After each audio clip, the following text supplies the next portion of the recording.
ሰላም ጤና ይስጥልን እጅጉን የተወደዳችሁና የተከበራችሁ የአዲስ ስፖርት ቤተሰቦቻችን እንደምን አላችሁልን? ከእናንተው ከሆነው ከአዲስ ስፖርት የዩቲዩብ ቻናላችን አዳዲስ ስፖርታዊ ጉዳዮችን ልናካፍላችሁ እነሆ ዳግም ተገናኘን። ስለምታደምጡን፣ ስለምትከታተሉን ቆይታችሁ ከኛ ጋር ስለሆነ እጅጉን ከልብ አድርገን የምናመሰግነው።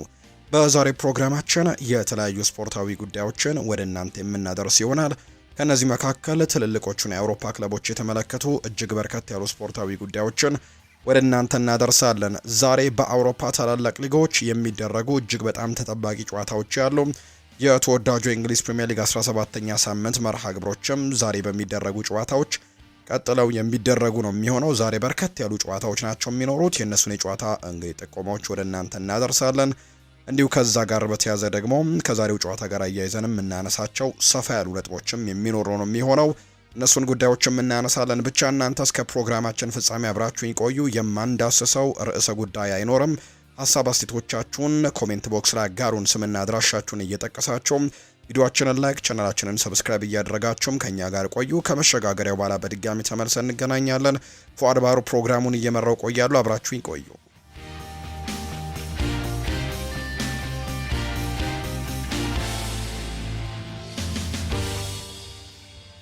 የሀገር ውስጥ መረጃን በማስቀደምን ጀምር። ኢትዮጵያ ንግድ ባንክ ድል ቀንቶታል። በኢትዮጵያ ፕሪሚየር ሊግ መርሃ ግብር ኢትዮጵያ ንግድ ባንክ ከአርባ ምንጭ ከተማ ጋር ያደረገውን ጨዋታ 3-1 በሆነ ውጤት ነው ማሸነፍ የቻለው።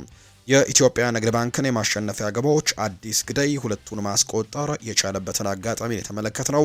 ቀሪውን አንድ ጎል ደግሞ ሳይመን ፒተር ነው ያስቆጠረው። ለአርባ ምንጭ ከተማ ቡታቃ ሸመና ከመረብ ጋር ማሳረፍ ችሏል። በሌላ ጨዋታ ባህር ዳር ከተማ ከሽረ መድረገነት እንግዲህ ያደረጉት ጨዋታም 0-0 በሆናቸው ውጤት ነው የተጠናቀቀው።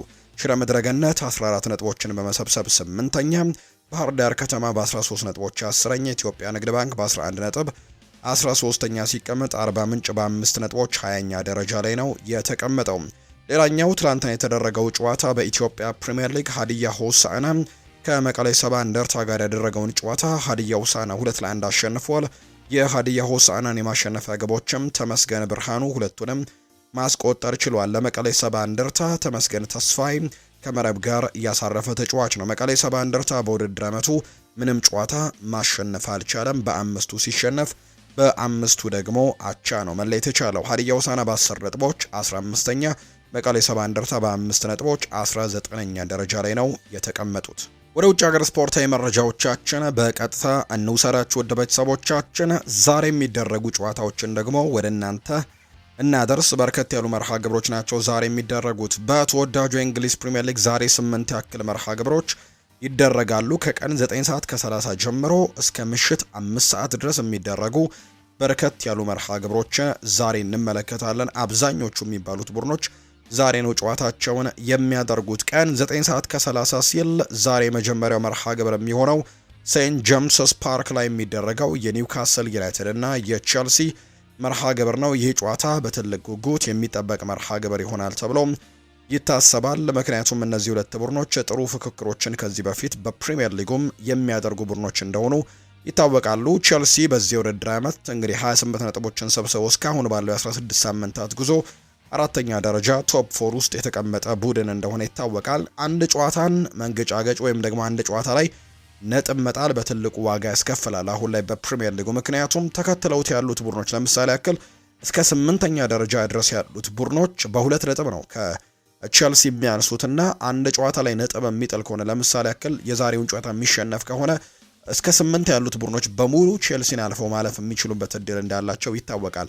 አንድ ጨዋታ ማሸነፍ የሚችሉ ከሆነና በጣም የነጥብ መጠጋጋቱ በጣም ከፍተኛ ከመሆኑ ጋር በተያያዘ ያላቸው የነጥብ ልዩነት በጣም ጠባብ ነውና አንድ ጨዋታ ላይ ነጥብ መጣል ከነበረበት 4ኛ ደረጃ ወደ 9ኛ ደረጃ ጭምር ሊወስደው የሚችልበት አጋጣሚ አለና የዛሬውን ጨዋታ በትኩረት ያደርጋሉ ተብሎ ይታሰባል። በአንጻሩ ኒውካስል ዩናይትድ እንግዲህ ሁሌም ቢሆን በፕሪሚየር ሊጉ ላይ ዝግ ያለ አጀማመርን የሚያደርግ ቡድን እንደሆነ ይታወቃል። ነገር ግን ፕሪሚየር ሊጉ ከፍ ባለ ቁጥር ጨዋታዎቹ ከፍ ባሉ ቁጥር ግን ወደ ፉክክር የሚመለስ አይነት ቡድን ነው። 22 ነጥቦችን ሰብስቦ 12ኛ ደረጃ ላይ የተቀመጠ ቡድን ነውና ዛሬ በሜዳው በሴንት ጄምስስ ፓርክ የሚያደርገውን ጨዋታ እንግዲህ ተጠባቂ ጨዋታ ያደርገዋል ተብሎ ይታሰባል። ባለፈው ሳምንት ከደርቢያቸው ከሰንደርላንድ ጋር ጨዋታቸውን አድርገው ኒክ ቮልትማደ በራሱ ላይ ባስቆጠረው ጎል ተሸንፎ መውጣቱን እናስታውሳለን 1-0 በሆነ ውጤት።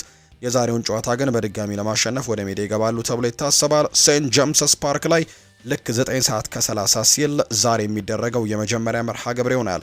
ቸልሲ ይህንን ጨዋታ ማሸነፍ ቅድመ ግምት ተሰጥቶታል። ነገር ግን ተቀራራቢ አይነት ቁጥሮች ናቸው ለሁለቱ ቡድኖች የተሰጠው፣ ለሁለቱ ግምት የተሰጠው ተቀራራቢ አይነት ቁጥር ቢሆንም ቸልሲ ግን በመጠኑም ቢሆን ከፍ ያለ ግምት የተሰጠው ቡድን ሆኗል። ይህ ጨዋታ ቀን 9 ሰዓት ከ30 ሲል በሴንት ጄምስስ ፓርክ ይደረጋል። ኒውካስል ዩናይትድ ከቸልሲ ጋር ምሽት 12 ሰዓት ሲል ደግሞ በርከት ያሉ መርሃ ግብሮች ይደረጋሉ። 4 መርሃ ግብሮች ይደረጋሉ።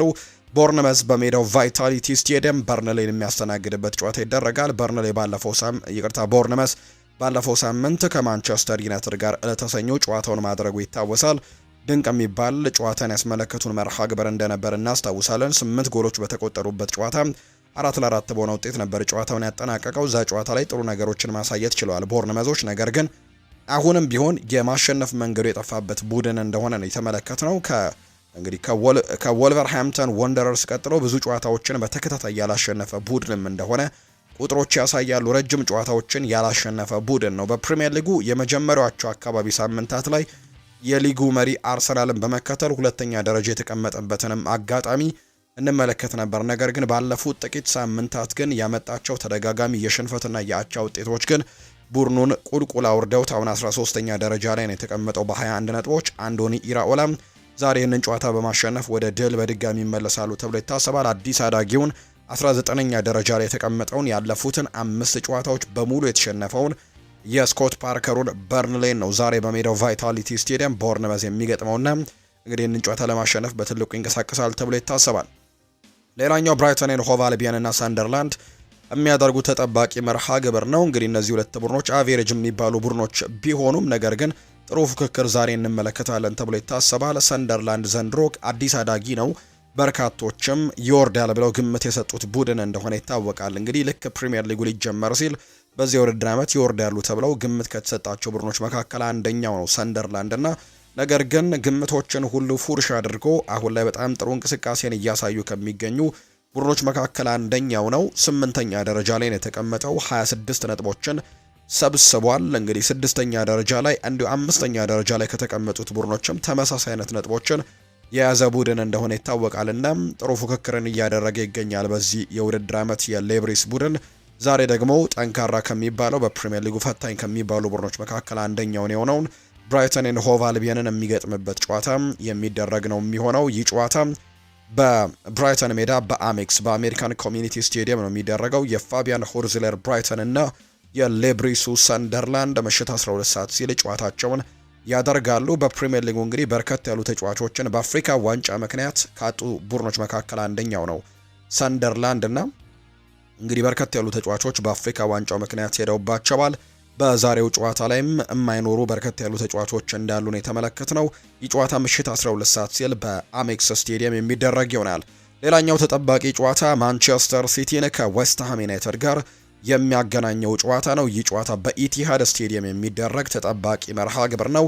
ተጠባቂ ከሚያደርግባቸው መርሃ ግብሮች መካከል ደግሞ አንደኛው ማንቸስተር ሲቲ ይህንን ጨዋታ ማሸነፍ የሚችል ከሆነ ቢያንስ አርሰናል ጨዋታውን እስኪያደርግ ድረስ የሊጉን መሪነት መረከብ የሚችልበት እድልን ያገኛል። ዛሬ ቀደም ብሎ በመጫወቱ ምክንያት ማንቸስተር ሲቲ ዛሬ ጨዋታውን ማሸነፍ የሚችል ከሆነ ነጥቡን 37 ማድረስ ይችላልና እንግዲህ አርሰናልን እንግዲህ ዘንድሮ ማንቸስተር ሲቲ ለመጀመሪያ ጊዜ የፕሪሚየር ሊግ የደረጃ ሰንጠረዥ አናት ላይ ሊቀመጥ የሚችልበት እድል እንዳለ ነው እየተመለከተን የምንገኘውና ቀደም ብሎ ጨዋታውን በማድረጉ ምክንያት ነው።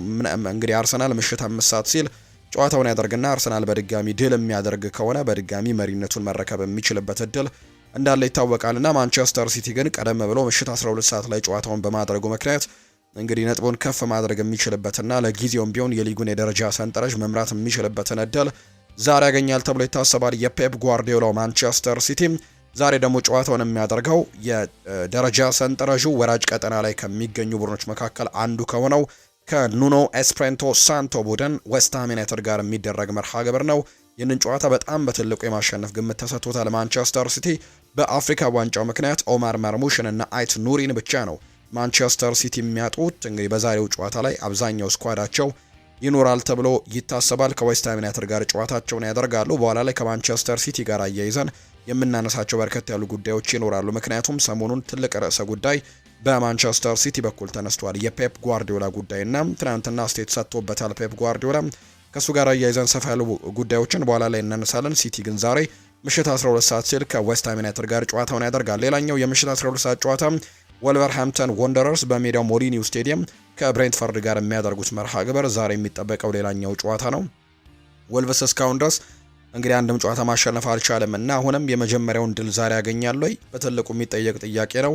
ዛሬ ምሽት 12 ሰዓት ሲል ግን በሜዳቸው ብሬንትፈርድን የሚያስተናግዱበት ጨዋታ ይደረጋል። ምሽት 2 ሰዓት ከ30 ሲል ተጠባቂው ጨዋታ ቶትንሃም ሆትስፐርስ እና ሊቨርፑል የሚያደርጉት መርሃ ግብር ነው። ቶትንሃም ሆትስፐርስ በሜዳው ነው ዛሬ በቶትንሃም ሆትስፐርስ ስቴዲየም ጨዋታውን የሚያደርገው። ነገር ግን በጣም አስቸጋሪ ጊዜን እያሳለፈ ይገኛል የቶማስ ፍራንክ ቡድን። ባለፉት ጨዋታዎችም ባለፉት ሳምንታትም ድል እየቀናው አልነበረም። እንዲሁ ደግሞ ባለፈው ሳምንትም ደግሞ ጨዋታውን መሸነፉን እናስታውሳለን። ካለፉት 5 ጨዋታዎች አንድ ጨዋታን ብቻ ነው ማሸነፍ የቻሉት። ይህም ደግሞ አሰልጣኝ ቶማስ ፍራንክ ላይ በጣም በትልቁ ጥያቄዎች እንዲነሱ ጭምር ያደረገበትን አጋጣሚ ነው የተመለከትነውና ከባድ ጊዜን እያሳለፉ ይገኛሉ ቶትንሃም ሆትስፐርሶች። በአንጻሩ ሊቨርፑል ባለፉት ሳምንታት ደግሞ ለመመለስ ጥረቶችን እያደረገ የሚገኝ ቡድን እንደሆነ እንመለከታለን። በአውሮፓ ቻምፒየንስ ሊግ ድል ማድረግ ችሏል። ከዛ በተጨማሪ ደግሞ እንዲሁ በፕሪሚየር ሊጉም ማሸነፍ የቻለበትን አጋጣሚ ባለፈው ሳምንት ያደረገውን መርሃ ግብር የምናስታውሰው ጉዳይ ነው። እንግዲህ ከብራይተን ጋር በነበረው ጨዋታና የዛሬው ጨዋታ እንዲጠበቅ ያደርገዋል ተብሎ ነው የሚታሰበው። እንግዲህ ሊቨርፑልና እንግዲህ ዛሬ ጨዋታቸውን ያደርጋሉ ከቶትንሃም ሆትስፐርስ ጋር። ለቶማስ ፍራንክ ግን የዛሬው ጨዋታ እጅግ በጣም ወሳኝ ይሆናል ተብሎ ይታሰባል። ይህ ጨዋታ ምሽት 2 ሰዓት ከ30 ሲል በቶትንሃም ሆትስፐርስ ስቴዲየም የሚደረግ ጨዋታ ነው። ይቪስ ቢሱማን በኢንተርናሽናል ዲዩቲ ወይም ደግሞ በአፍሪካ ዋንጫው ምክንያት አያገኙም። ራዱ ድራጉሲን፣ ዲያን ኮሊሴቭስኪ፣ ጄምስ ማዲሰን፣ ፓፔ ማታሳር፣ ዶሚኒክ ሶላንኬ እንዲሁ ደግሞ ታካይ እና ኡዶጊ በዛሬው ጨዋታ ላይ የመኖር እድላቸው በጣም ጠባብ ነው የተባሉ ተጫዋቾች ናቸው። ፓፔ ማታሳርም በአፍሪካ ዋንጫው ምክንያት ነው በዛሬው ጨዋታ ላይ እንደማይኖር የተረጋገጠው። በሊቨርፑል በኩል ሞሐመድ ሳላህ በአፍሪካ ዋንጫው ምክንያት የማያገኙት ተጫዋች ነው። ከዛ ውጭ ግን ስቴቨን ባጄቲች እንዲሁ ደግሞ ዋተሮ ኤንዶ፣ ኮዲ ጋክፖ፣ ጆ ጎሜስ በዛሬው ጨዋታ ላይ እንዲሁ ጂኦቫኒ ሊዮን የረጅም ጊዜ ጉዳት ያለበት ተጫዋች ነው። እነዚህ ተጫዋቾች የመኖር እድላቸው በጣም ጠባብ እንደሆነ የሚያሳዩ መረጃዎች ናቸው የወጡት። ዛሬ ምሽት 2 ሰዓት ከ30 ሲል የሚደረግ መርሃ ግብር እንደሆነ ነው የወጣላቸው መርሃ ግብር የሚያሳየው። ይህ ጨዋታ በቶትንሃም ሆትስፐርስ ስቴዲየም ነው የሚደረገው። ሁለት ጨዋታዎች ደግሞ ልክ ምሽት 5 ሰዓት ሲል የሚደረገው ይሆናል። ኤቨርተን በሜዳው ጉዲሰን ፓርክ ከአርሰናል ጋር የሚያደርገው ጨዋታ በትልቁ በጉጉት የሚጠበቅ ጨዋታ ነው። እንግዲህ ባለፉት ጥቂት ዓመታቶች ከተመለከትነው አንጻር አርሰናል በጣም ፈታኝ ከሆኑበት ቡድኖች መካከል አንደኛው ነው ተብሎ ይታሰባል። ኤቨርተን ከአስተን ቪላ በመቀጠል የዳቪድ ሞይስ ቡድኖች በጣም አስቸጋሪ እንደሆኑ ተመልክተናል። እንግዲህ የዛሬውን ጨዋታ ግን የግድ ማሸነፍ ይጠበቅበታል አርሰናል። ምክንያቱም በፕሪሚየር ሊጉ በጣም ትልቅ ፉክክሮች እየተደረጉ ነው የሚገኘውና ቀደም እንዳልኩት ነው አንድ ጨዋታ ላይ ነጥብ መጣል በጣም በትልቅ ዋጋ ሊያስከፍል እንደሚችል ይታወቃልና በዛሬው ጨዋታ ላይም በትልቅ ጉጉት የሚጠበቅ መርሃ ግብር ይሆናል ተብሎ ይታሰባል። ኤቨርተን በተለይ በዚህ ውድድር ዓመት ትልልቆቹን ቡድኖች ሲፈትንም ተመልክተናል። 24 ነጥቦችን ሰብስበውም 9ኛ ደረጃ ላይ ነው የተቀመጠው። አርሰናል በአንጻሩ አሁንም የሊጉ መሪነትን አስጠብቆ እየቀጠለ ነው የሚገኘው። ዛሬ ምሽት 5 ሰዓት ሲል የሚደረገው መርሃ ግብርም ደግሞ በትልቅ ጉጉት የሚደረግ ጨዋታ ይሆናል ተብሎ ይታሰባል። ጃራድ ብሬዝቫይት በሃምስትሪንግ ጉዳት፣ ሴመስ ኮልማን እንዲሁ ደግሞ ኢድሪሳ ጋና ጉዌ ሊሊማን እንጃይንም ጭምር ዛሬ ያጣሉ። ኤቨርተኖች በተለይ ሊሊማን እንጃይን እና ኢድሪሳ ጋና ጉዌን በብሔራዊ ቡድኖቻቸው ወይም በአፍሪካ ዋንጫው ምክንያት ማጣታቸው ትልቅ ማጣት ሆኗል ለኤቨርተን።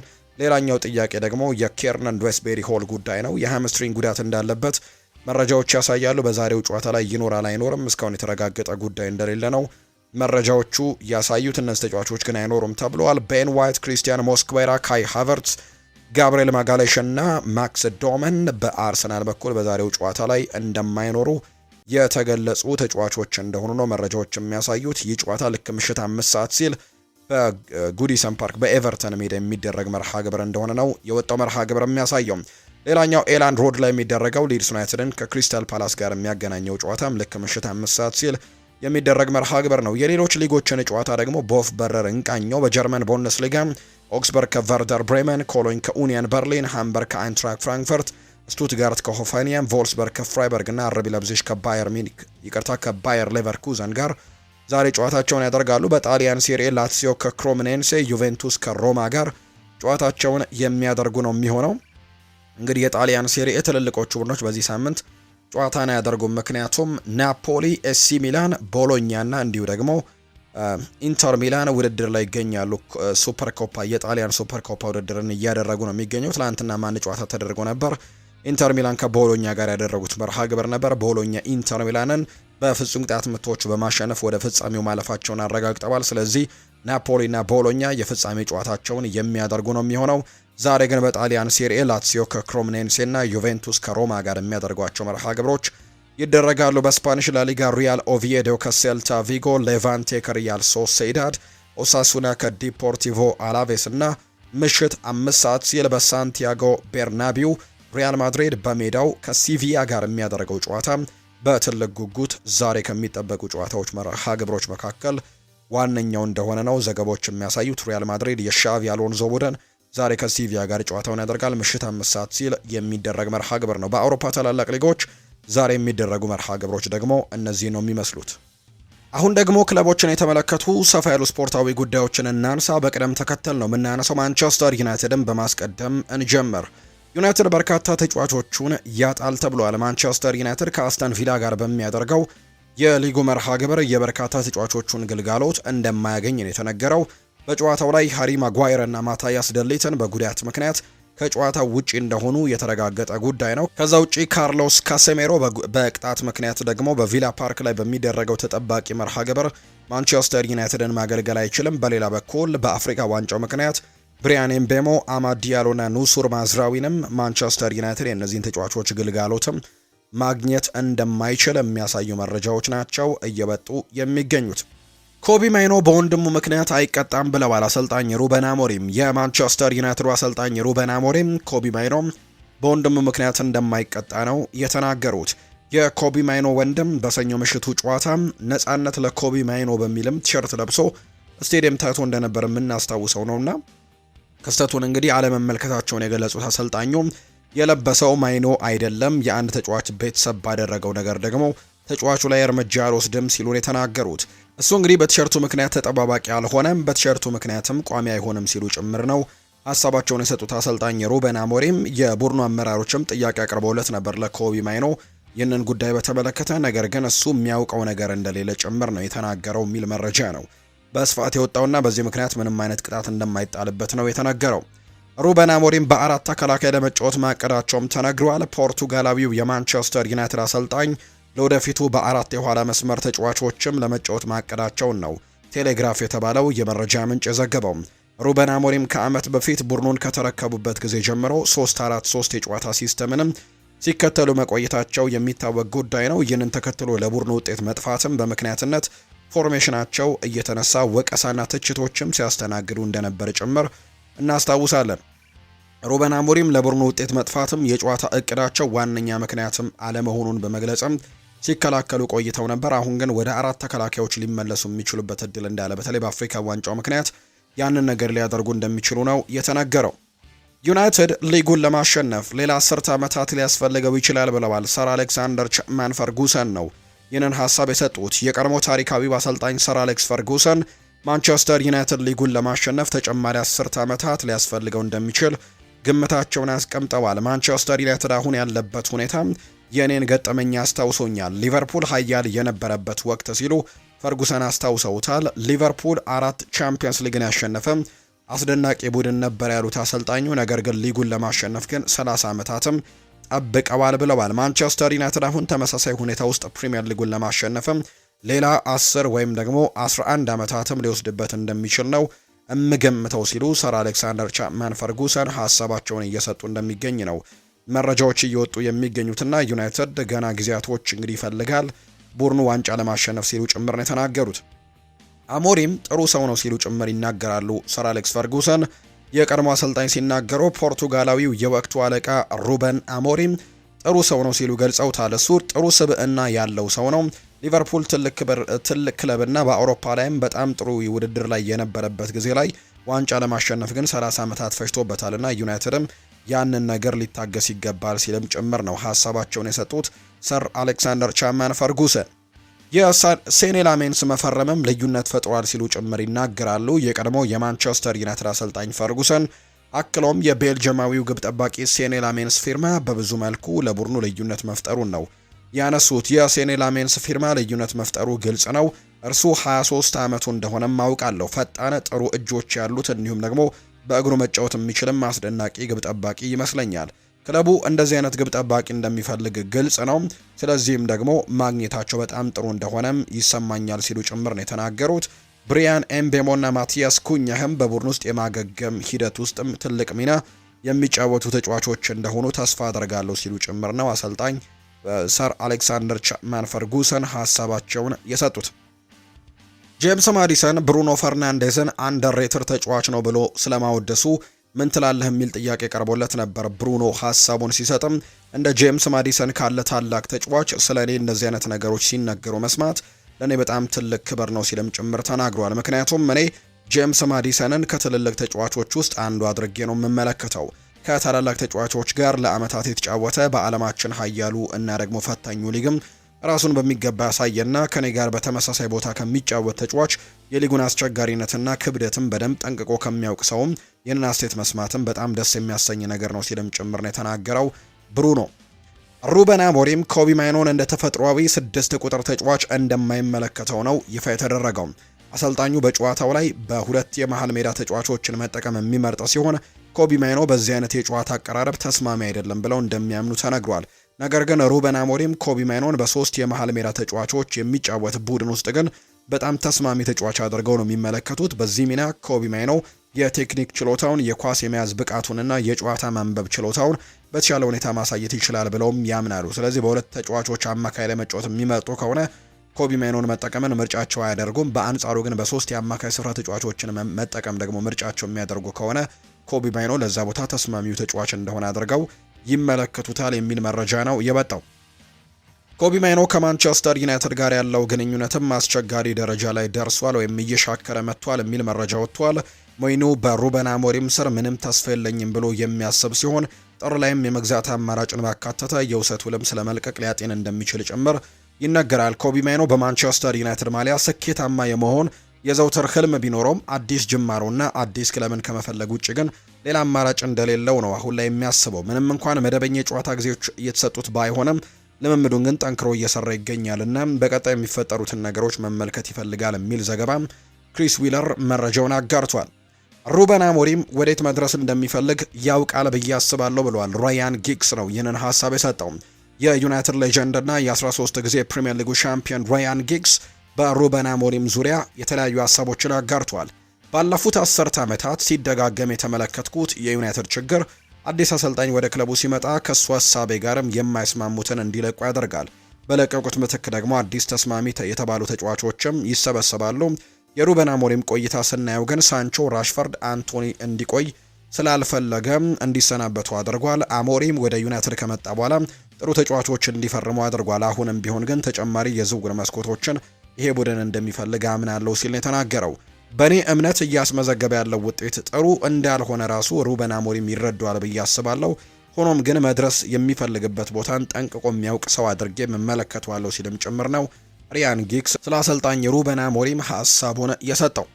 ሌላኛው ከዩናይትድ ጋር የምናነሳው ጉዳይ አሰልጣኝ ሩበን አሞሪም የተመለከተ እንግዲህ በተለይ ከአስተን ቪላ ጋር ከሚደረገው ጨዋታ አስቀድሞ የጋዜጣዊ መግለጫን በትልቁ አንስቷልና ከሱ ጋር የተያዙ ጉዳዮችን ነው የምናነሳው። እንግዲህ አስተን ቪላን ነው የሚገጥሙት በዚህ ሳምንትና በጣም ጠንካራ ከሚባሉ ተጋጣሚዎች መካከል አንደኛው ይሆናል ተብሎ ይታሰባል። አስተን ቪላን ስትመለከቱ ምን ያክል የበሰለ ቡድን መሆኑን ትረዳላችሁ ብለዋል። ቦርነመዝ ጨዋታን የተቆጣጠሩበትን ግቦችን ማስወገድ እንችል ነበር፣ እጅጉን የሚያበሳጭ ግቦችም ነበር የተቆጠሩብን። በመከላከሉ ረገድ ለመሻሻል እንደሚገባን ከቅርብ ጊዜ ወዲህ በሚገባ እያሳየን ነው። ብሩኖ የሰሞኑ ቃለ ምልልስ ከመስጠቱ በፊት ከክለቡ ባለስልጣናት ጋር አውርቶ ነበር ሲልም ነው ሩበን አሞሪም የሚናገረው።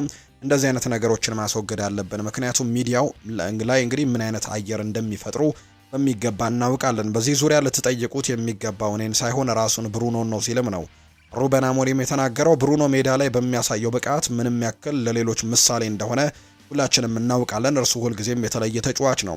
የኮቢ ማይኖ ስራ መሆን ያለበት ልምምድ ላይ ራሱን ማሳየት ነው። የመጫወት እድል ሲሰጠው እንደሚገባው ማሳየት አለበት ብሏል። ኮቢ በቦርንመዝ ጨዋታ ተቀይሮ በመግባትም ጥሩ ብቃትን አሳይቷል። ይሄ ከእርሱ የምጠብቀው ነገር ነው ብሏል። እኔ ምንጊዜም ከእርሱ ለሱ ደግሞ በሬ ክፍት ነው ሲልም ጭምር ነው አሞሪም የተናገረው። በአካዳሚ ተጫዋቾች ዙሪያ የሰጡት አስተያየት ሰዎች ለምን ልክ እንደዚህ አይነት ትርጉሞች እንደሰጡት እንግዲህ ሊገባኝ አልቻለም ሲልም ጭምር ይናገራል። አንዳንድ ተጫዋቾች ለዚህ ክለብ መጫወት ምን ያክል እንደሆነ የገባቸው ስላልመሰለኝ ይህን አስተያየት ልሰጥ ችያለሁ። ነገር ግን የተለየ ነገር ለማለት ግን አስቤ አይደለም። ሰር አሌክስ እግር ኳስን የሚረዱበት ደረጃ የተራቀቀ ነው። በተለይ የእንግሊዝ እግር ኳስን በደንብ ያውቁታል። ነገር ግን እኛ የሊጉን ዋንጫ ለማሸነፍ እርሳቸው እንዳሉት 10 ዓመታት ይፈጁብናል ብዬ አላስብም ሲል ነው ሩበን አሞሪም የተናገረው። በዚህ ክለብ እኔ ባልቆይ እንኳን ቀጣዩ አሰልጣኝ ማን እንደሚሆን ባላውቅም የሊጉን ዋንጫ በቀጣዮቹ ጥቂት ዓመታት ውስጥ እንደምናሳካው አምናለሁ። ያንን ነገር ለመስራትም እየሞከርን ነው ሲልም ጭምር ነው ሩበን አሞሪም የተናገረው። እንደ ቡድን እየተሻሻልን ነው በጣም ይህንን ደግሞ መሻሻላችንም ልንቀጥል ይገባል ሲልም ጭምር ነው የተናገረው። ከማንቸስተር ዩናይትድ ጋር በተያያዘ የመጨረሻ መረጃችን የምናደርገው የአንቷን ሴሜኒዮን ጉዳይ ነው። ዩናይትድ በጥር የዝውውር መስኮት አንቷን ሴሜኒዮን ለማስፈረም ሙከራ ያደርጋል ተብሎ ይጠበቃል። አሁን ላይ ባለው ወቅታዊ ሁኔታ መሰረትም ማንቸስተር ዩናይትድ ተጫዋቹን ለማስፈረም ከሌሎች ክለቦች አንጻርም ፉክክሩን እየመሩ ነው የሚገኙት። ከማንቸስተር ዩናይትድ በተጨማሪ የማንቸስተር ሲቲ እና ቶተንሃም ባለስልጣናትም ከሴሜኒዮ ወኪሎች ጋር ንግግሮችን አድርገዋል ተብሏል። ዩናይትድ እና ሲቲ አንቷን ሴሜኒዮን ለማስፈረምም በሙሉ ኃይላቸው ሙሉ በሙሉ ፉክክር ውስጥ ገብተዋል። ሊቨርፑል ባሳለፍነው ወርም ንግግሮች አድርገው የነበረ ቢሆንም አሁንም ፉክክሩ በሁለቱ ክለቦች መካከል ሆኗል። ቶትንሃም ሞክረው የነበረ ቢሆንም ምንም የተቃረበ ነገር የለም። ሴሜኒዮ በጥር የዝውውር መስኮት ከቦርንመዝ የመልቀቅ ዕድሉ ሰፊ እንደሆነ ነው ፋብሪዚዮ ሮማኖ የተናገረው። አንቷን ሴሜኒዮ በውሉ ላይ በሰፈረው የ65 ሚሊዮን ፓውንድ የውል ማፍረሻ መሰረትም የጥር የዝውውር መስኮት በተከፈተ በ10 ቀናት ውስጥም ወደ ሌላ ክለብ ይዘዋወራል። ማንቸስተር ዩናይትድ እና ማንቸስተር ሲቲ ሁለቱም በዝውውሩ ላይም ድርድር ላይ ናቸው። ሁለቱም ዝውውሩን ለመጨረስም እየገፉበት ሲሆን ቀጥተኛ ንግግሮች እያደረጉ ይገኛሉ። አሁን ላይ ስለ ወደፊት ህይወቱም ተጫዋቹ የሚወስንበት ጊዜ ላይ እንደሚገኝ ጭምር ነው ፋብሪዚዮ ሮማኖ ስለ አንቷን ሴሜኒዮ አስመልክቶ ሰፋ ያሉ ጉዳዮችን እያነሳው። ማንቸስተር ዩናይትድ እና ማንቸስተር ሲቲ ይህንን ተጫዋች ለማስፈረምም ትልቅ ጥረቶችን እያደረጉ ነው ሲልም ጭምር ነው ሀሳቡን የሰጠው ፋብሪዚዮ። የአርሰናልን ጉዳዮች ደግሞ ወደ እናንተ የምናደርስበት ሰዓት ላይ እንገኛለን። ማርቲን ዙቢሜንዲ ለኤቨርተኑ ጨዋታ ዝግጁ ነው ብለዋል አሰልጣኝ ሚኬል አርቴታ። የአርሰናሉ አሰልጣኝ ሚኬል አርቴታ ማርቲን ዙቢሜንዲ ለኤቨርተኑ ጨዋታ ዝግጁ መሆኑን በይፋ አረጋግጠዋል። ተጫዋቹ ልምምድ ያልሰራው ለጥንቃቄ መሆኑን ነው አሰልጣኙ ጨምረው የተናገሩት። በሌላ በኩል ተከላካዩ ጋብሪኤል ማጋሌሽ ወደ ሜዳ መመለስ ላይም ጠንክሮ እየሰራ መሆኑንና በቅርቡ እንደሚመለስም ነው ይፋ ያደረጉት። በተጨማሪም ቤን ዋይት ባጋጠመው ጉዳት ምክንያትም የተወሰኑ ጨዋታዎች እንደሚያመልጡት ነው አሰልጣኙ የጠቆሙት። ካይ ሃቨርትስ በጥሩ ሁኔታ እየተሻሻለ ነው፣ በቅርቡም ሊመለስ ይችላል ሲሉ ጭምር ነው አርቴታ ጨምረው እየተናገሩ እንደሚገኝ ዘገባዎች የወጡት። አርቴታም ስለ ኤቨርተን አዲሱ ስቴዲየምም ጥያቄ ቀርቦላቸው ምላሻቸውን ሰጥተዋል። ጉዲሰን ፓርክ በእርግጠኝነት የፕሪሚየር ሊጉ ምርጥና ታሪካዊ ስቴዲየሞች ውስጥ አንደኛው ነበር። አዲሱ ደግሞ ለእኛ ትንሽ እንግዳ ነገር ቢሆንም ነገር ግን በመገንባቱ በጣም አስደሳች ነው ሲሉ ጭምር ነው አርቴታ የተናገሩት። ምንም ያክል ዋጋ ቢያስከፍል ዳቪድ ሞይስ እግር ኳስን ምን ያክል እንደሚወድና ከዚያም እግር ኳስን ምን ያክል ታማኝነት አስፈላጊ እንደሆነ ማስተምሮኛል። ድንቅ ሰው ነው ብዬ ማስባለሁ ብለዋል። አርቴታም ስለ እንግዲህ ዳቪድ ሞይስ ሲናገሩ ክለቡን ተጫዋቹንና ህዝቡን የሚያስተዳድርበት መንገድ ሁሉም ነገር በጣም ጥሩ ነው። እናም ደግሞ ለእኔና ለኤቨርተንና ለእንግሊዝ እግር ኳስም ላደረጋቸው ነገሮች ሁሉ በጣም አመስጋኝ ሲልም ጭምር ነው የተናገረው አሰልጣኝ ሚኬል አርቴታ ነው እንግዲህ ሀሳቡን የሰጠው ስለ ዳቪድ ሞይስ። አርቴታ ስለ ቪክተር ዮኬሬሽም ሀሳቡን ሰጥቷል። ከዚህ በኋላ በሱ ላይ የነበረው ፍላጎት አልተለወጠም ብዬ አስባለሁ። ሁሉም ሰው ወደ ክለቡ የሚመጣው አጥቂ ለማየት በጣም ጓግተው ነው። እናም ደግሞ እኛም ትክክለኛውን ሰው አምጥተናል። አስደናቂ የጎል ማስቆጠር ሪከርድ ያለው ተጫዋች ነው ያመጣ ነው። እናም ከሊጉ ጋር ደግሞ መላመድ ነበረበት። ቅድመ ውድድር ዘመን በዝግጅትም በደንብ ከኛ ጋር አላደረገም። የመጀመሪያዎቹ ጥቂት ሳምንታትም በጣም ከባድ ነበሩ፣ ምክንያቱም በጥሩ አካላዊ ብቃት ላይ አልነበረም። እዚህ ደግሞ እሱ በዚህ ሊግ ውስጥም እንዳለ ማንኛውም ተጫዋች በዚህ ደረጃ ላይ እንዲጫወትም የሚያስፈልገው ተጫዋች ነው። ሊጉ ትልቅ ፉክክር አለው። ጉዳቱ ደግሞ ከመድረሱ በፊት ጥሩ የውድድር ዘመንን እንዳሳለፈ ማሰብ አለው። አሁን ደግሞ ተመልሰናል። ባለፉት 2 ጨዋታዎችም ብዙ አዎንታዊ ነገሮችንም አይቻለሁ ሲልም ጭምር ነው የተናገረው። አንዳንድ ማስተካከያዎችን ማድረግና በተወሰነ ሁኔታ ደግሞ የተሻለ ግንዛቤ መስጠትም አለብን። እሱም በተመሳሳይ ነገር ማድረግ አለበት ብዬም አስባለሁ። ነገር ግን ይሄ ጊዜ ይወስዳል ሲልም ጭምር ነው የተናገረው። እና ሙሉ በሙሉ ደግሞ እሱን መደገፋችንን እንቀጥላለን ሲልም ጭምር ነው ሀሳቡን የሰጠው። እንግዲህ ይህንን ሀሳብ የሰጠው አሰልጣኝ ሚኬል አርቴታ ነው። ስለ ቪክተር ዮከረስ አርቴታ በአርሰናል ስላሳለፈው 6 ዓመታትም ጊዜው ተጠይቆ አንዳንድ ሀሳቦቹን አጋርቷል። በእነዚህ 6 እንግዲህ የለውጥ ዓመታት ብዙ ነገር ተስተካክሏል ብዬ አስባለሁ።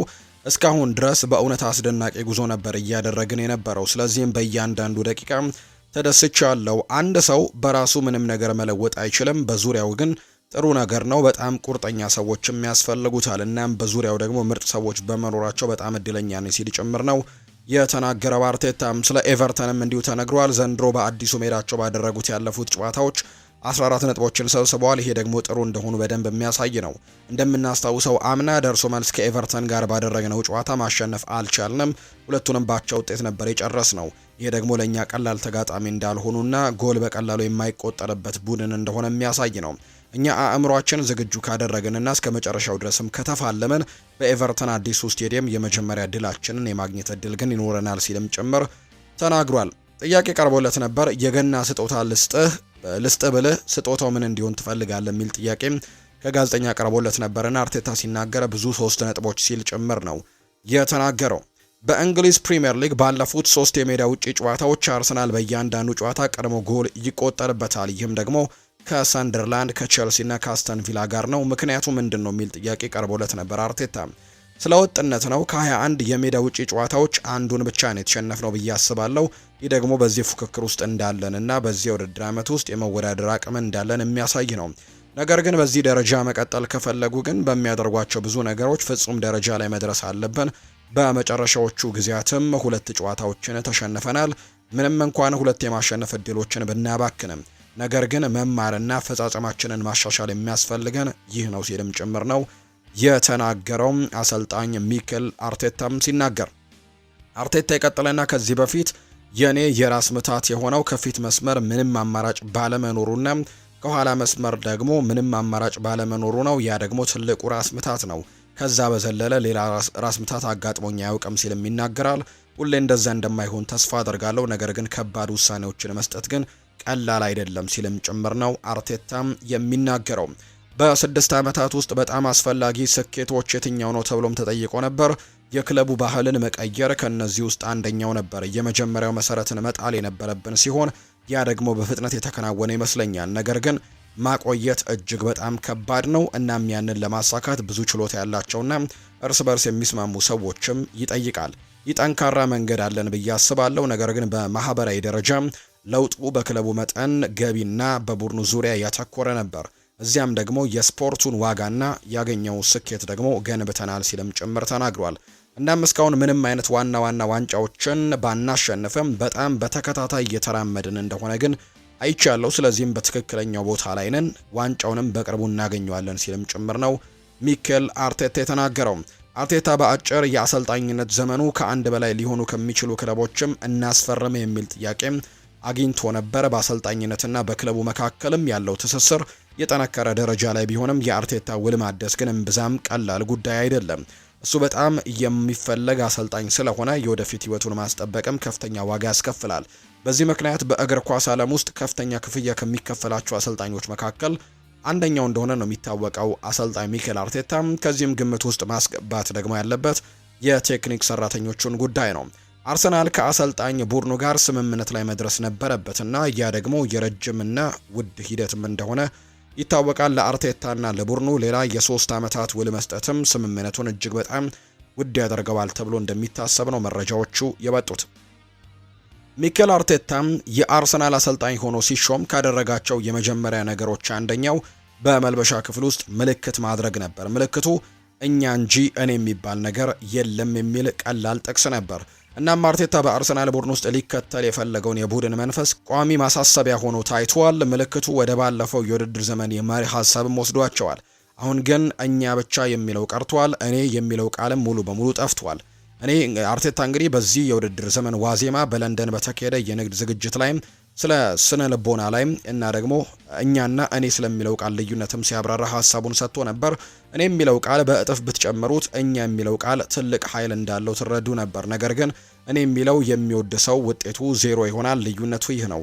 ስለዚህም ሰዎችን በማስተዋወቅና በመለየትና ተጠያቂ በማድረግም ረገድ ክህሎት ሊኖር ይገባል ሲልም ነው የተናገረው። ምንም እንግዲህ የማይሰጥህ ነገር ላይ ረጅም ጊዜዎችን አትፍጅ፣ ምክንያቱም ዋጋው 0 ነው። ካለፈ አይቀር ውጤቱ የሚመጣው ላይ ልፋ ሲልም ጭምር ነው የተናገረው። አሰልጣኝ ሚኬል አርቴታ ሳይመን ኮሊንግስ ነው ይህን መረጃ ያጋራው። ሊቨርፑልን የተመለከተ መረጃም እናንሳ። የሊቨርፑል የወሩ ምርጥ ተጫዋች ይፋ ተደርጓል። በዚህ የውድድር ዓመት በጣም ድንቅ ጊዜን እያሳለፈ የሚገኘው ጥሩ ባልነበረው የሊቨርፑል ስብስብ ውስጥ ጥሩ የውድድር ዓመትን እያሳለፈ የሚገኝ አንድ ተጫዋች አለ። እሱም ዶሚኒክ ሶቦስላይ ነው። የመርሲሳይዱ ክለብ ሊቨርፑል የወርሃ ህዳርም የወሩ ምርጥ ተጫዋቻቸውን ይፋ ሲያደርጉ በዚህ ምክንያትም የቡድኑ የአማካይ ስፍራ ተጫዋች የሆነው ዶሚኒክ ሶቦስላይ የህዳር ወር ምርጥ ተጫዋች በመሆን መመረጥ ችሏል። ዶሚኒክ ሶቦስላይ በዘንድሮው የውድድር ዘመን ለሶስተኛ ጊዜ ነው የሊቨርፑል የወሩ ምርጥ ተጫዋች ተብሎ መመረጥ የቻለውና ይሄ ምን ያክል ድንቅ የውድድር ዓመትን እያሳለፈ እንደሆነ የሚያሳይ ምልክት ነው። የጋክፖ ጉዳት የታሰበውን ያክል የከፋ አይደለም ብለዋል አሰልጣኝ አርኔ ስሎት። የሊቨርፑል አሰልጣኝ አርኔ ስሎት ኮዲ ጋክፖ ያጋጠመው ጉዳት እንደታሰበው የከፋ አለመሆኑን ነው የተናገሩት። ጋክፖ ያጋጠመው ጉዳት እንደጠበቅነው ከባድ አለመሆኑን በሕክምና አውቀናል፣ ነገር ግን በቶትንሃምና ቀጣይ ሳምንት ከኛ ጋር አይኖርም ሲሉ ጭምር ነው የተናገሩት። በሌላ በኩል ዶሚኒክ ሶቦስላይና ጀረሚ ፍሪምፖንግ ወደ ልምምድ መመለሳቸውን አሰልጣኝ አርኔ ስሎት አረጋግጠዋል። ዶሚኒክ ሶቦስላይ ወደ ልምምድ ቢመለስም በቶትንሃሙ ጨዋታ ግን በቋሚነት መሰለፉ አጠራጣሪ መሆኑን ነው አሰልጣኙ የጠቆሙት። የምንፈልገው ቡድን ለመሆንም ተቃርበናል ብለዋል አሰልጣኝ አርኔ ስሎት። የሊቨርፑሉ አሰልጣኝ አርኔ ስሎት የሚፈልጉትን አይነት ቡድን ለመገንባትም ከጫፍ መድረሳቸውን ይገልጻሉ። መሆን የምንፈልገው ቡድን ለመሆንም በጣም እየተቃረብን ነው ሲሉ አሰልጣኝ አርኔ ስሎት ተናግረዋል። ስለ ሁጎ ኤኪቲክ ብቃት የሚያነሱት አሰልጣኙ እሱ ከጠበቅነው በላይ ሆኖ አላገኘነውም፣ ምክንያቱም ማንን እንዳስፈረምን ጠንቅቀን እናውቃለንና ምን ያክል ደረጃ እንዳለው መጀመሪያም እናውቅ ነበር ሲሉ ነው የተናገሩት። እሱ በብራይተን ጨዋታ 70ኛው ደቂቃ ላይ ተቀይሮ ወጣው በጡንቻ ህመም ምክንያት እንደሆነም ነው አርኔ ስሎት የተናገሩት። ስሎት ስለ ሳላህም ሲናገሩ የሳላህ ነገር አልቋል። አሁን ላይ በአፍሪካ ዋንጫው ለራሱና ለሀገሩ አስፈላጊ ጨዋታዎች ላይ ይገኛል። ስለዚህም ሙሉ ትኩረቱ እዚያ መሆኑን ለሁላችንም ጥሩ ነው። እናም እዚህ በሊቨርፑል ስላለው የወደፊት ዕጣ ፈንታ ደግሞ አሁን ላይ አላወራንም ሲልም ጭምር ነው ስሎት ስለ ሳላ የተናገረው። ስለ ኤኪቲኬም ተጠይቆ ምላሹን ሲሰጥ ምን አይነት ተጫዋች እንዳስፈረመን በትክክል እናውቃለን። እሱ የማስቆጠር ችሎታም፣ ቴክኒካል እንዲሁ ፍጥነትም ያለው ተጫዋች ነው። እኛ ደግሞ ይህንን አስቀድመን እናውቃለን። ስለዚህም ማንም ሰው ደግሞ ሲያየው አይገረምም። በጨዋታው ውስጥም ያለውን የሩጫ መጠንና ጥረትም እየተሻሻለ ነው። የችግር እያየንበት ነበር፣ ነገር ግን በውይይታችን ይህንን ነገር ለመፍታት የሞከርን ይመስለኛል። እናም መሬት ላይ ወርዶ የሚያደርገውን ነገር ለማየትም በጣም ጓጉቻለሁ ሲልም ጭምር የተናገረው። ስሎት ስለ ቶፕ ፎርም ሲናገር ማሸነፍ ሁልጊዜም ጥሩ ስሜትን ይፈጥራል። በተለይ በክረምቱ ብዙ ለውጥን ላደረገ ቡድን የደረጃ ሰንጠረዡን ስትመለከቱ በጣም ቅርብ የሆኑ 13 እና 12 ቡድኖች አሉ። ለምሳሌ ማንቸስተር ሲቲ አርሰናልን እየቀረቡ ነው፣ ነገር ግን አሁንም ለኛ በጣም የራቁ ናቸው ማለት አይደለም። ባለፉት አንዳንድ ጨዋታዎች ላይ በጣም ጠንካራ የመከላከል ብቃትን አሳይተናልና ይህ ጥሩ መሰረት ነው። ይህንን ከተጫዋቾቹ ጋር እንደ ቡድን ለፕሪሚየር ሊጉ ጫናም የበለጠ ዝግጁ ከመሆናቸው ጋር ስታጣምሩት በውድድር ዘመኑ ሁለተኛው አጋማሽ ላይ ከራሳችን የተሻለ አፈጻጸም መጠበቅም እንችላለን ብዬ አስባለሁ ነው ያሉት። ሁሉም ሰው ተመሳሳይ ነገር ይጠብቃል ብዬ አስባለሁ፣ ስለዚህም አልረፈደብንም ሲልም ጭምር ይናገራል አሰልጣኝ አርኔ ስሎት ሀሳቡን ሲሰጥ። ቸልሲን የተመለከቱ መረጃዎችን ደግሞ እናንሳ። ከሲቲ ጋር ስም የመያያዙ ተጽዕኖ አያሳድርብኝም ብሏል አሰልጣኝ ኤንዞ ማሬስካ። ቀጣይ ደግሞ እዚሁ ቆያለሁ ሲሉ ጭምር ነው የተናገሩት ማሬስካ። የሰማዮቹ አሰልጣኝ ኤንዞ ማሬስካ ስማቸው ከማንቸስተር ሲቲ ጋር መያያዙ ግምት ነው በማለትም ነው እንግዲህ ያጣጣሉት። አሰልጣኙ ሲናገሩም ተጽዕኖ አያሳድርብኝም፣ 100% ግምት ነው። በዚህ ወቅትም እንደዚህ አይነት ነገር የማስብበት ጊዜ የለኝም ሲሉ ጭምር ነው የተናገሩት። እስከ 2029 የቸልሲ ውላለኝ፣ ትኩረቴ ደግሞ ለዚህ ክለብ ነው። እዚህ በመሆኔም እኮራለሁ። ከአንድ ሳምንት በፊት ከዩቬንቱስ ጋር ሲባል ነበር፣ አሁን ደግሞ ከሲቲ ጋር ስሜን አንስተውታል። በሚቀጥለው ዓመት እዚህ እንደምቆይ ቃል መግባት ይችላሉ ያሉት አሰልጣኙ ለእንደዚህ አይነት ነገር ትኩረት መስጠት አልፈልግም ሲሉም ጭምር ነው የተናገሩት። ሊያም ዴላፕ እና ኤስቴቮ ዊሊያን ሁለቱም በቀጣይ ከአስተን ቪላ ጋር ለምናደርገው ጨዋታ ዝግጁ ሊሆኑ ይችላሉ፣ ነገር ግን ላቪያ እና ኮልዊል ግን አሁንም ከጨዋታ ውጪ መሆናቸውን አረጋግጥላቸዋለሁ ብለዋል። ማሬስካ በሴንት ጄምስስ ፓርክ ስለመጫወትም ሲጠየቁ ይህ ስቴዲየም ውስጥ በመጫወትም ሁልጊዜም አስቸጋሪ ይመስለኛል። ኒውካስሎች በጣም ጥሩ ቡድን ናቸው። አሰልጣኙም ድንቅ ነው። እናም ለብዙ ዓመታትም አስቸጋሪ ስራን ሰርተዋል። የሜዳው ግለት ደግሞ የበለጠ ይረዳቸዋል ብዬ አስባለሁ ብሏል ማሬስካ በሴንት ጄምስስ ፓርክ ስለመጫወትም ሲናገር። ማንቸስተር ሲቲ እና ባየር ሚኒክ በጆሽ አቼፖንግ ላይ ፍላጎት አላቸው። ቸልሲ አቼፖንግን ላለመልቀቅ በቁርጠኝነት ወስኗል። ነገር ግን ይህ ፍላጎት ያላቸው ክለቦች የመጀመሪያ ደረጃ ጥያቄዎችን እንዳያቀርቡ አላገዳቸውም። ቸልሲ አቼፖንግን በጣም ከፍ አድርገው የሚመለከተው ሲሆን በስታንፈርድ ብሪጅ በመቆየትም የእድገት መንገዱን በትክክል እየሄደ እንደሆነ ጭምር ያምናሉ ብለዋል ቤን ጃኮብስ በዘገባው ላይ። አቼፖንግ ከቸልሲ ለመልቀቅ እየሞከረ አይደለም፣ በክለቡ ደስተኛም እንደሆነ ጭምር ነው የተነገረው። ቶክ ስፖርት በቤን ጃኮብስ በኩል እንዳጋሩት መረጃ። ማንቸስተር ሲቲን የተመለከቱ መረጃዎችን እናንሳ። መቼ እንደምለቅ ገና አልወሰንኩም ብሏል ጓርዲዮላ።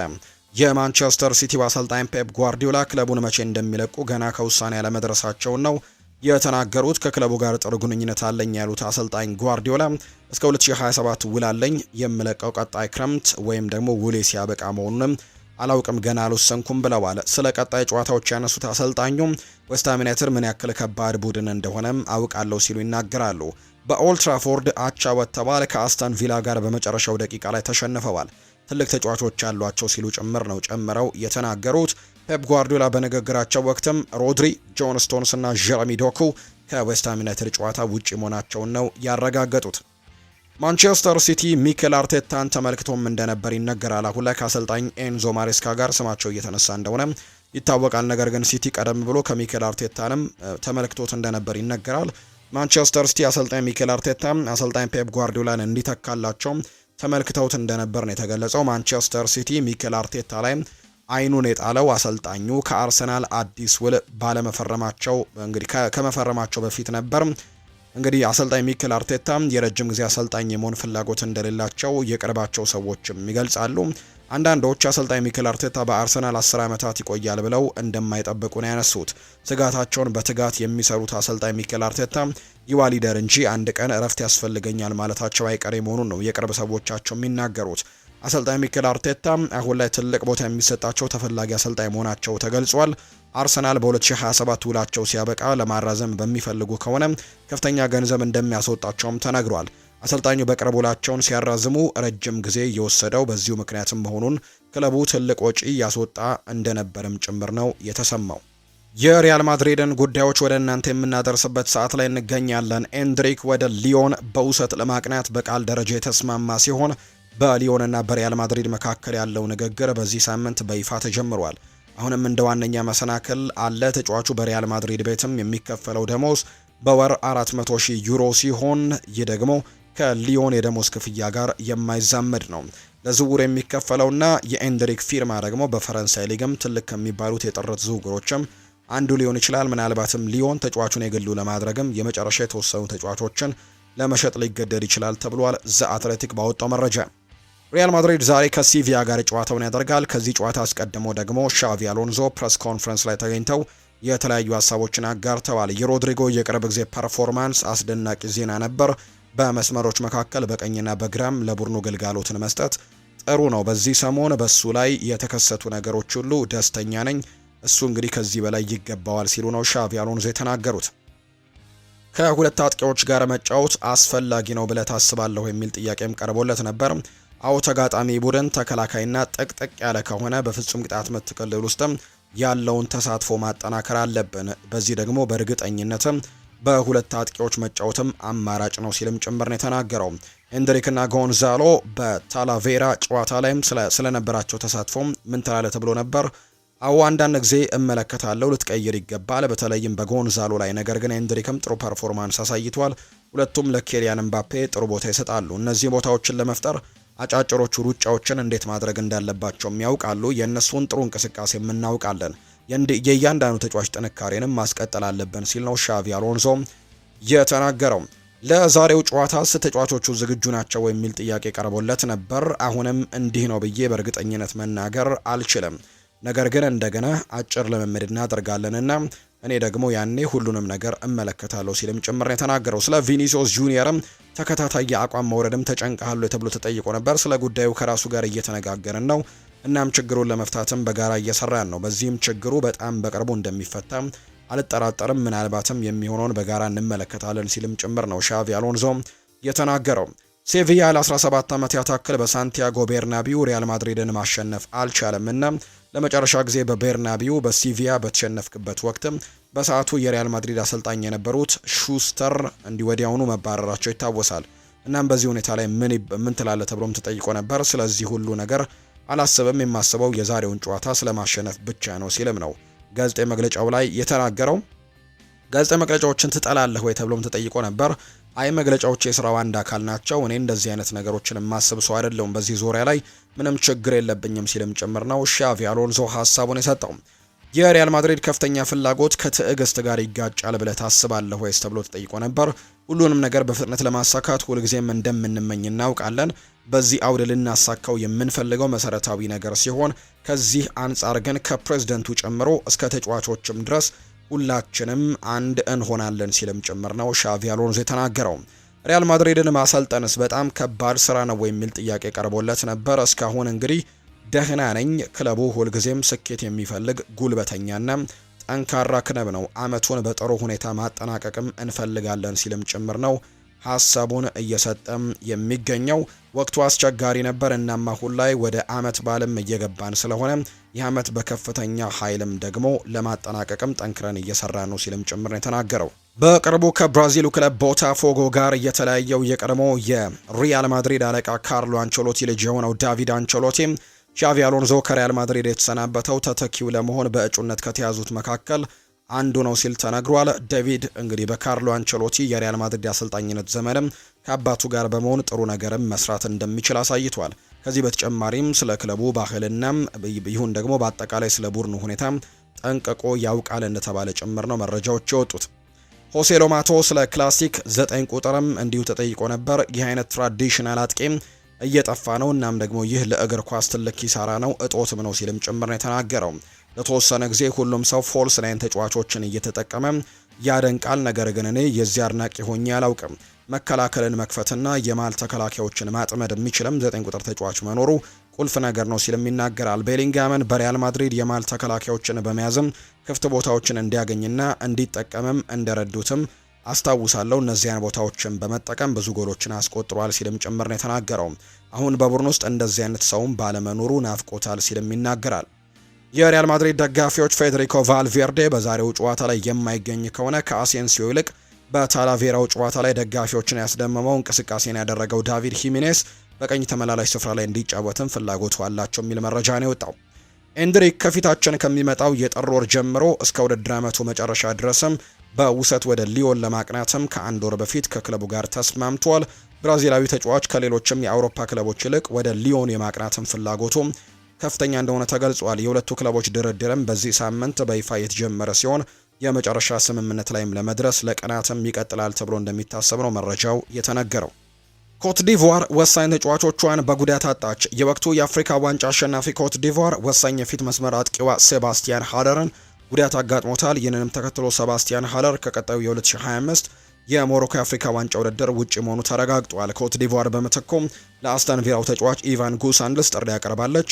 ኮት ዲቮር የአፍሪካ ዋንጫ የመጀመሪያ ጨዋታዋን ቀጣይ ሳምንት ሮብ ከሞዛምቢክ ጋር ነው የምታደርገው።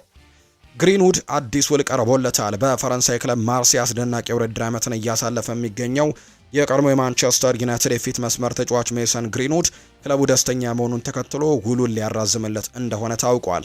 በእንግሊዝ ፕሪምየር ሊግም ከ4 ዓመታቶች በፊት አስደናቂ ብቃቱን ማሳየት የወደፊት ኮከብም ተብሎ በብዙ የእንግሊዝ ሚዲያዎችም ከተወራለት ድንቅ እግር ኳስ ተጫዋች መካከል ግሪንውድ አንዱ ነበር። ግሪንውድ በክለቡ በሚያሳየው ብቃትም ምርጥ ሆኖ ሳለ ነገር ግን ከሜዳ ውጪ ባለው ሁኔታውም በጋር በተያያዘ እንግዲህ የእግር ኳስ ሕይወቱ እንደጠበቀው መስመር መያዝ ሳይችል ቀርቶ ለበርካታ ወራቶችም ከማንቸስተር ዩናይትድ ስብስብም እስከ መታገድ ደርሶ ነበር።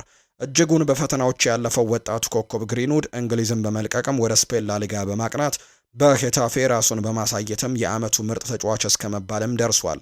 ራሱን በታላቅ ደረጃ ላይ ማሳየት የቻለው ግሪንውድ አሁን ላይ እንደገና ወደ ተወለደበትም ፈረንሳይ በማቅናት ማርሴይን ተቀላቅሏል። ተጫዋቹ በዘንድሮ የውድድር ዘመንም ፈረንሳይ ሊግ እጅጉን እያሸበረቀም ይገኛል።